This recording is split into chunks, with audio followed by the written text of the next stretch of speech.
Le fourrage animal constitue une problématique dans la mesure où il faut environ 3 kg de céréales et de soja pour produire 1 kg de viande.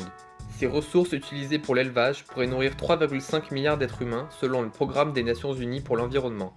On estime que 90% de la production mondiale de soja est utilisée pour nourrir les animaux et 2 tiers pour le maïs.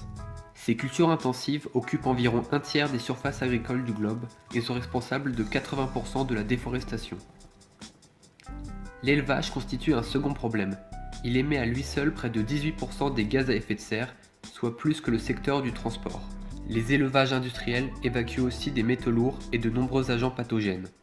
Enfin, l'élevage est responsable, en France, de près de 80% des émissions d'ammoniac. L'ammoniac est une des causes principales des pluies acides qui abîment les arbres, acidifient les sols, les lacs et les cours d'eau et nuisent à la biodiversité. En effet, je vais maintenant vous apporter quelques précisions concernant l'ammoniac.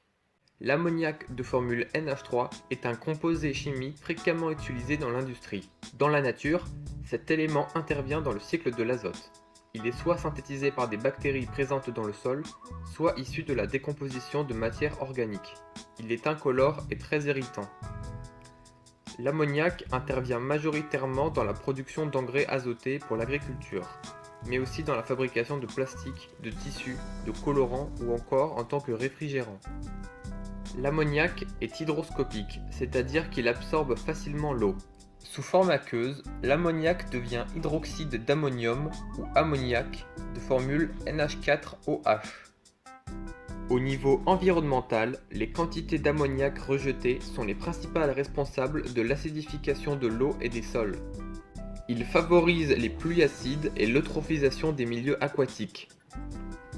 En France, l'agriculture est à l'origine de 97% des émissions d'ammoniac. 77% sont issus des déjections animales et le reste de la production des engrais azotés et de leur épandage. Le phosphate et l'azote sont nécessaires pour le développement des champs. Auparavant, les excréments d'animaux alimentaient les champs en phosphate et en azote. Maintenant, les engrais artificiels sont de plus en plus utilisés et nuisent aux écosystèmes. En effet, seule une petite partie des 41 millions de tonnes de phosphate utilisées en 2012 atteignent et profitent aux plantes. L'autre partie est emportée par l'eau ou par le vent avant de pouvoir être absorbée. L'excès d'azote et de phosphate peut être lessivé dans les eaux souterraines ou s'écouler dans les eaux de surface. Cette surcharge d'éléments nutritifs cause l'eutrophisation des lacs, réservoirs et mares.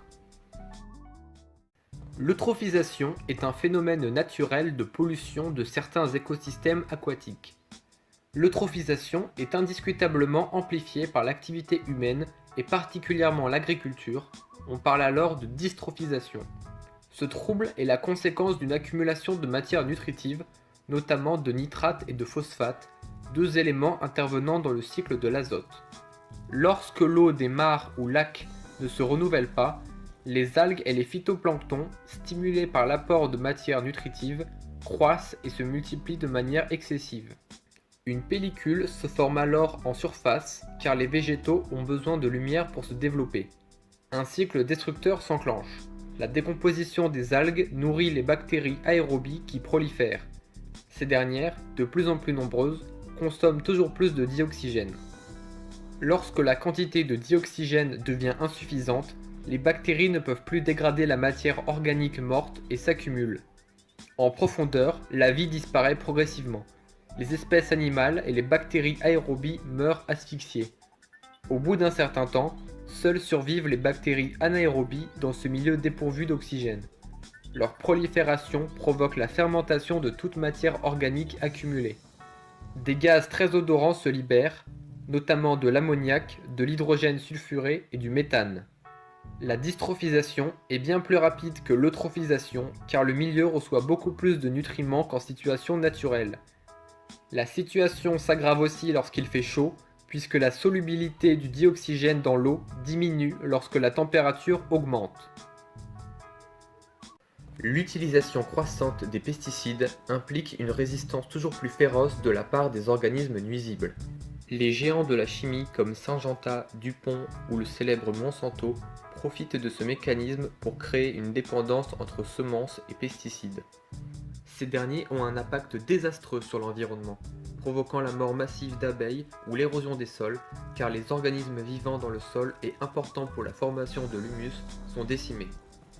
De plus, la majorité d'entre eux sont cancérigènes et provoquent des millions d'empoisonnements de paysans à travers le monde.